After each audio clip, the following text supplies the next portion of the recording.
1990s, the U.S. found itself entangled in a conflict with another country and a few other countries as a result of another country wanting more land or oil and money. The country the U.S. was fighting against with other countries was Iraq. Iraq was led by Saddam Hussein and was in debt after they just recently fought a war against Iran, and they were accusing Kuwait and other countries of fighting an economic warfare is what they called it. Why did the U.S. get involved? Well, first, Iraq was invading Kuwait, and this raised concerns for President Bush. And they also wanted Iraq to not control so much of the world's oil population, since that's where all the oil is in the Middle East. President Bush's reason as he sent troops overseas was as follows when he said this on the news. Within 3 days, 120,000 Iraqi troops and 850 tanks poured into Kuwait and moved south to threaten Saudi Arabia. It was then that I decided to check that aggression.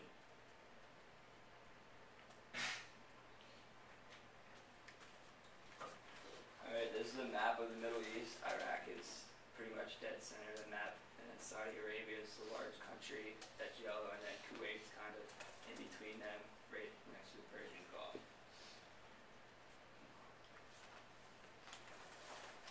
Alright, Iraq was invading Kuwait for a couple reasons. The main reason was being oil. The main reason was oil.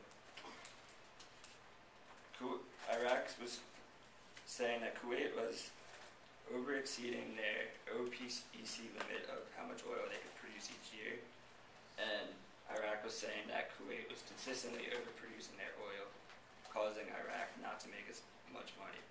Oil before this conflict was about $18 a barrel, and then before Iraq attacked, it went down to $10 a barrel, so Iraq was losing about $7 billion a year due to this, and after overcoming a war, they kind of needed that money so they could recover economically. This conflict between Iraq and Kuwait eventually turned into a war between Iraq versus a few other countries, including the U.S., to force Iraq back into their country. On August 2nd, 1990, Operation Desert Shield was started. This eventually turned into what everyone knows today as Desert Storm. During Operation Desert Shield, the U.S. was hoping that Iraq would move away from the country and there would not need to be a military conflict. But it was later that year, Iraq didn't move out of the country, and the U.S. eventually turned this Operation Desert Shield into Operation Desert Storm on January 17, 1991. This was U.S. had 73% of the coalition's forces, which was the U.S., France, Kuwait, and a couple other countries. And the coalition consisted of 956,600 troops, while Iraq consisted of 650,000. So the coalition had a huge advantage, and the United Nations was on the side of the coalition. The goal of this war was to stop. The goal of the war was to stop Iraq from taking over Kuwait and not allow them to get all the oil over in the Middle East.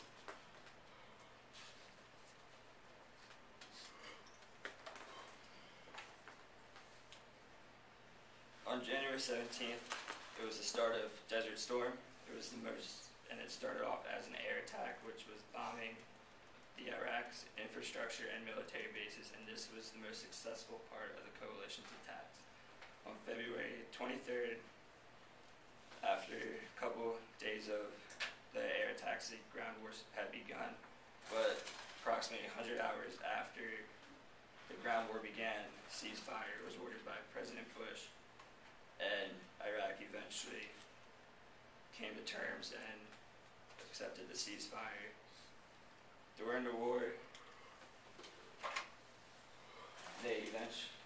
there was 482 casualties for the coalition and approximately 30,000, that's the mean, 30,000 for Iraq. So Iraq had a huge loss.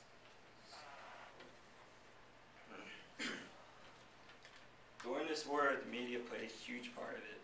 CNN was our main provider of the news. This was the first war in the U.S. that people back at home could see what was going on overseas. And this was mainly because of satellite technology, where you could stream stuff live overseas. My dad said when he would get off of work, he would go home, and that's what he would watch that night was the war. And it's also called the video game war because of how the footage was broadcast at home. During the Gulf War, American people were able to feel part of the war for the first time due to the media, and now they covered the war. Americans were able to see the attacks from overseas. And here's a quick couple-second clip of what it was like